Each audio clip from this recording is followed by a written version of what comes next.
Welcome to the deep dive.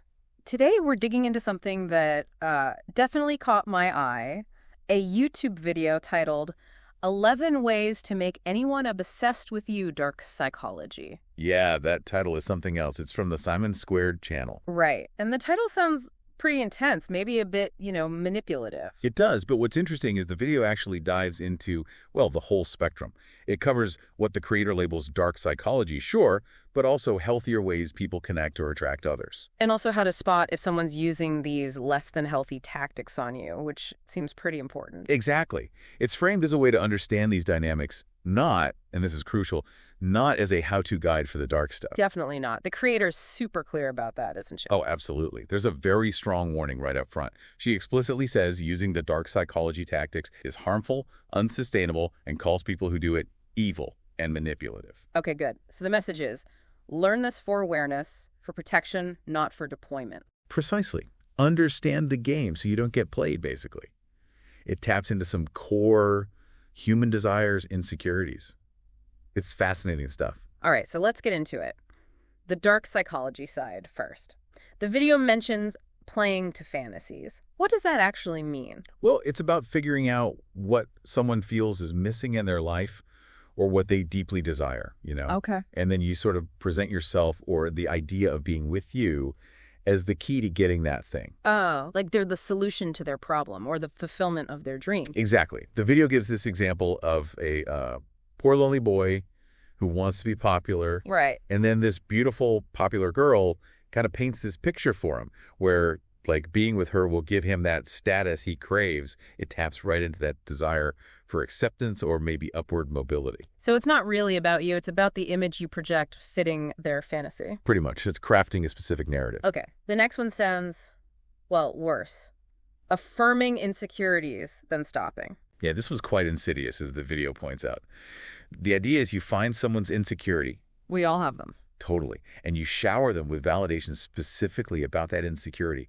You become their go-to source for feeling good about that vulnerable spot. Okay, building trust, making them feel seen. Right. But then once they're kind of hooked on that validation from you, you just stop. Cold turkey. Ugh.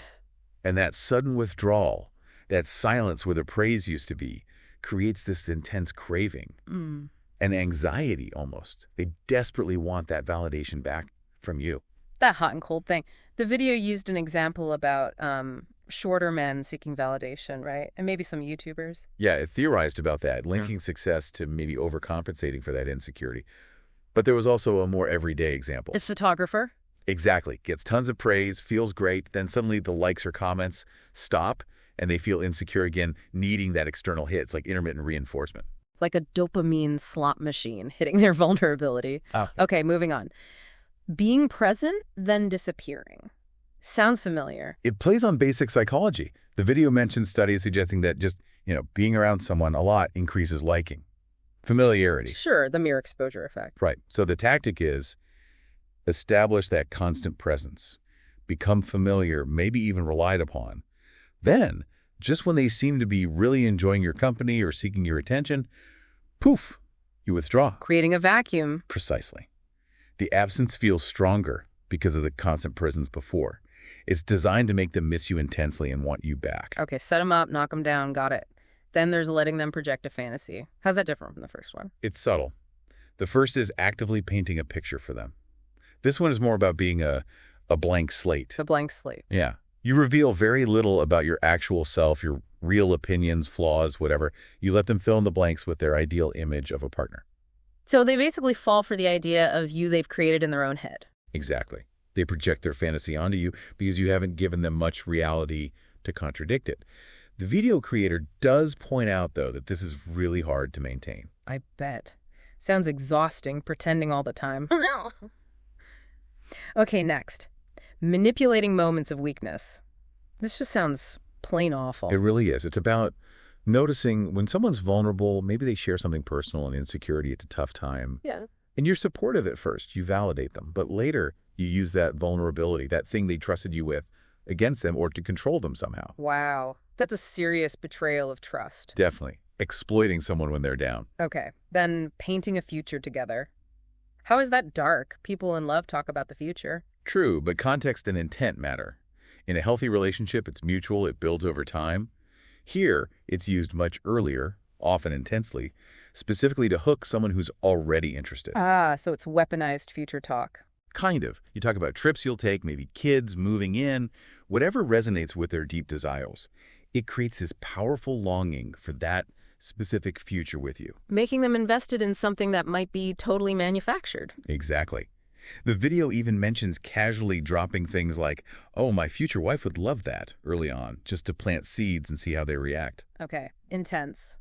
And the last dark one mentioned is love bombing. We hear this term a lot. Yeah, it's a classic. Basically, overwhelming someone with attention, affection, gifts, compliments, future promises, validating insecurities, just a huge flood of positivity, usually very early on. Like too much too soon. Often, yeah. And the key part the video highlights for the manipulator is knowing when to pull back. After that intense bombing, they might withdraw, creating that same craving and anxiety we talked about before, that intermittent reward again. So many of these rely on that push-pull, hot-cold dynamic. It seems to be a common thread in manipulation, yeah. Create dependency, then leverage it. Okay, that's the heavy stuff. But the video did talk about healthy ways to attract others. Let's shift gears. First up was self-concept. Right. This is about your internal state. The idea presented is that how you see yourself really influences how others see you. How so? Well, the video suggests actively cultivating a belief like everyone is obsessed with me, everyone loves me. Not in an arrogant way necessarily, but a deep self-assurance. And that makes people obsessed. The claim is that reality sort of starts to conform to that belief. Your confidence, your energy becomes attractive. Conversely, if you think everyone hates me, that negativity pushes people away. So it's like radiating confidence attracts positive attention, like a self-fulfilling prophecy. That's a good way to put it. Your belief influences your vibe, your actions, and people respond to that. Interesting. Okay, the second healthy way. Focusing on your own life. Seems almost counterintuitive if you want someone's attention. But that's the point, right? The video argues that genuine attraction comes from having your own full, interesting life, your own passions, goals, friends. Not just orbiting someone else's world. Exactly. Having your own vortex, as the video calls it, your own strong energy. People are naturally drawn to someone who is engaged with their own life, not someone needy or waiting around for them. Makes sense. Independence is attractive. And the third healthy point was addressing the root of obsession. What did that mean? The core idea here is that often when someone becomes obsessed, it's because they see something in the other person that they feel they lack themselves. Okay, like confidence or creativity or stability. Right. So the video suggests instead of trying to make someone obsessed, focus on cultivating those desirable qualities within yourself. Become the person you admire. So personal growth is the ultimate attraction strategy. That seems to be the implication. Become whole yourself, and you'll naturally attract others without needing tricks. I like that much better. Now, crucial part. How does the video suggest we recognize if someone's using the darker tactics on us? The number one defense mentioned is self-validation. Knowing your own worth. Exactly. If you have a solid sense of self and don't rely heavily on others for approval, these tactics lose a lot of their power. Manipulators often target people who seem to lack that internal validation. Because they're more susceptible to the highs of praise and the lows of withdrawal. Precisely. And remember, these things can be subtle. Like that photographer example, it wasn't overt cruelty, just inconsistent feedback hitting a nerve. Right, not always easy to spot. The video also makes a point about listening. Really listening. It says people often reveal their insecurities in conversation if you just, quote, shut up and listen. Pay attention to what they say about themselves. Yeah. Being aware of those vulnerabilities can help you notice if someone later seems to be zeroing in on them, either to praise or to exploit. Good advice. Now, Yeah. there was a slight detour in the video, wasn't there? Something about psychic readings. Yeah. There was a promotion for psychic readings on a platform called Keen. How did that fit in? Well, the creator framed it as a way to get insight into what someone else is really thinking or feeling. Even mentioned using it to check for potential infidelity. She shared a personal story about using it after a breakup, getting consistent info from different psychics that she claimed turned out to be true. So it was positioned as another tool for understanding someone's inner world, maybe gauging their level of interest or obsession. Okay. And there was a promo offer mentioned. Yeah, $1 reading offer was included. A bit of a tonal shift, but that was the context. Right. Okay, bringing it back to the core message, if we boil down this whole deep dive into the Simone Squared video, what are the main takeaways? I think the biggest one is that clear line drawn between unhealthy manipulation and healthy attraction. One exploits weakness, the other builds on strength and self-worth. And the creator's very strong warning against using those dark psychology methods. That's key. Absolutely. Harmful, unsustainable. That was the clear message. Yeah. And understand them to protect yourself, not to use them. So for everyone listening, the real value here is that awareness, right? Recognizing these patterns in others, maybe even noticing tendencies in ourselves, can help build healthier connections. Totally. It's about empowerment through understanding, Yeah. knowing what's going on beneath the surface of interactions. Definitely. So maybe a final thought to leave people with. Beyond these specific tactics, what are the fundamental human needs being played on here? That's a great question. The need for validation, belonging, security.